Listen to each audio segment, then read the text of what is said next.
J'ai trouvé que l'exposé de Brigitte Dormont nous éclairait bien sur l'ensemble des mécanismes qui peuvent être craints dans l'utilisation des modalités diverses de financement des professions de santé.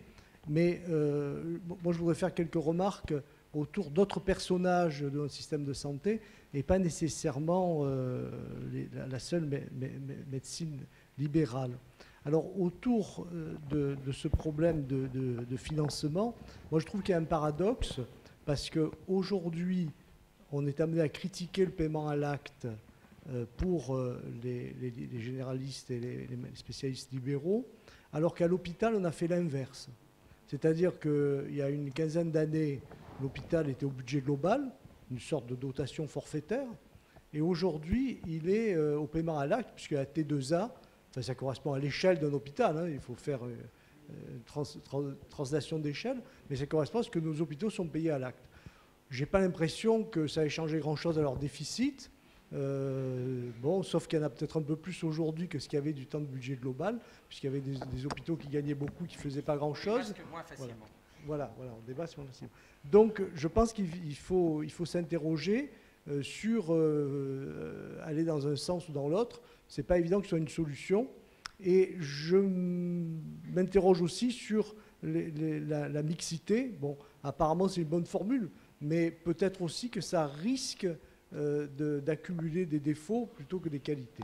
Alors, la qualité, il est certain que c'est le maître mot si on fait de la prospective. C'est comment améliorer, si on peut, hein, la qualité des soins, aussi bien à l'hôpital qu'en ville. Donc, je crois que les dispositifs qui permettent de rattacher, pour partie au moins, le paiement des services de soins rattachés au niveau de qualité, je crois que c'est important. Et à l'hôpital encore, pour prendre cet exemple que je connais mieux que d'autres, à l'hôpital, on a perdu le lien avec la qualité.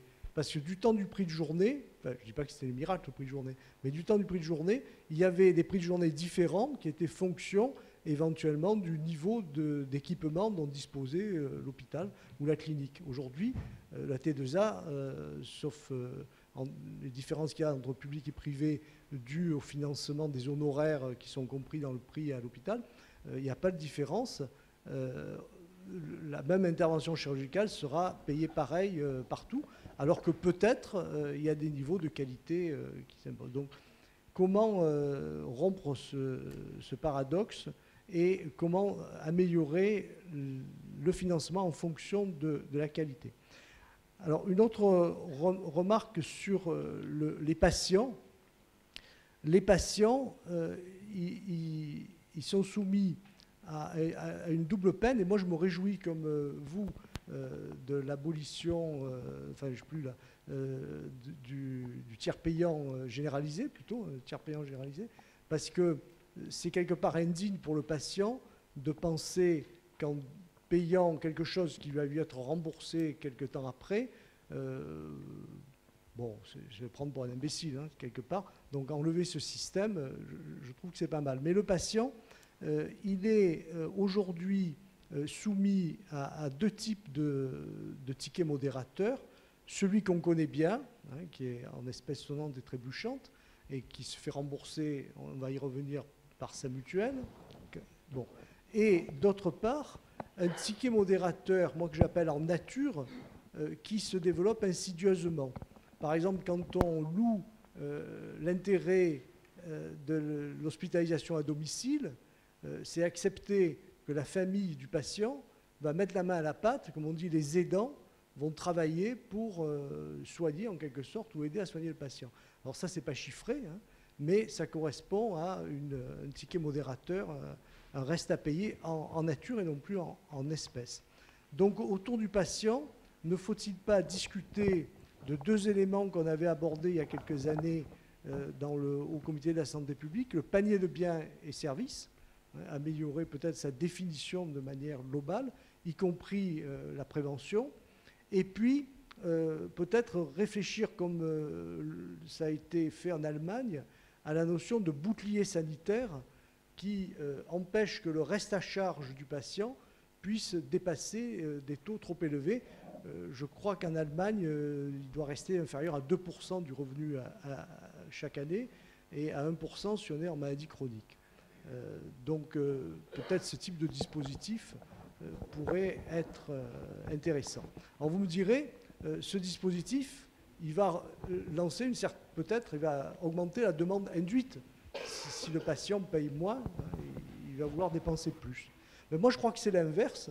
Et mes amis des mutuelles, dont Étienne va peut-être réagir, mais est-ce que ce n'est pas les mutuelles qui, en remboursant le ticket modérateur, créent donc indirectement plus de demandes induites?